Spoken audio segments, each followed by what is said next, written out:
കൊല്ലം അഞ്ചലിൽ 81 gram MDMA-യുമായി 2 പേർ പിടിയിൽ. കോൺഗ്രസ് പ്രാദേശിക നേതാവ് കോട്ടവിള ഷിജു, ഏറം സ്വദേശി സാജൻ എന്നിവരാണ് പിടിയിലായത്. Kollam rural police DANSAF ടീമിന്റെയും അഞ്ചൽ പോലീസിന്റെയും സംയുക്ത അന്വേഷണത്തിലാണ് പ്രതികൾ അറസ്റ്റിലായത്. കഴിഞ്ഞ കുറച്ചു ദിവസങ്ങളായി അഞ്ചൽ സ്വദേശി കോട്ടവിള ഷിജുവും സുഹൃത്ത് സാജനും കൊല്ലം റൂറൽ ഡാൻസ് ഓഫ് ടീമിന്റെ നിരീക്ഷണത്തിലായിരുന്നു. ഉച്ചയോടെ ഷിജു ഓടിച്ചിരുന്ന ഓട്ടോറിക്ഷ ഡാൻസ് ഓഫ് ടീം തടഞ്ഞു നിർത്തി. പരിശോധനയിൽ ഓട്ടോറിക്ഷയിൽ നിന്ന് 4 ഗ്രാം MDMA കണ്ടെത്തി. തുടർന്ന് ചോദ്യം ചെയ്തപ്പോഴാണ് സാജന്റെ വീട്ടിൽ MDMA ഒളിപ്പിച്ചിരിക്കുന്ന വിവരം ഷിജു പറഞ്ഞത്. സാജന്റെ വീട്ടിൽ നിന്ന് 77 ഗ്രാം MDMA-യും പിടികൂടി.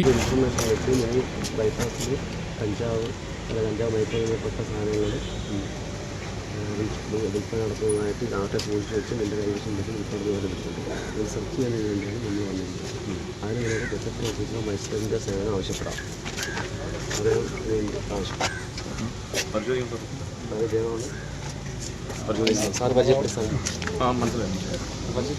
ഞാൻ ഫോറസ്റ്റ് റേഞ്ച് ഓഫീസറാണ്. ഇതിന് ഇൻഫർമേഷൻ കിട്ടിയനുസരിച്ച് നിങ്ങളുടെ body checkup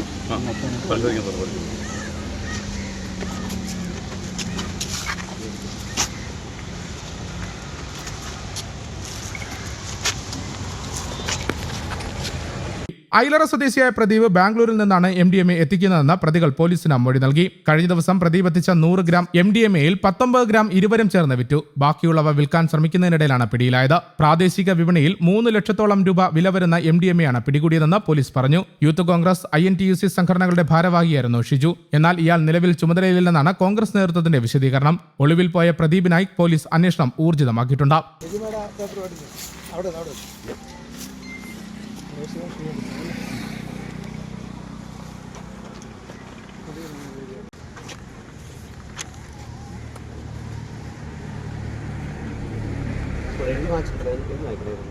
news desk, Kerala Kaumudi.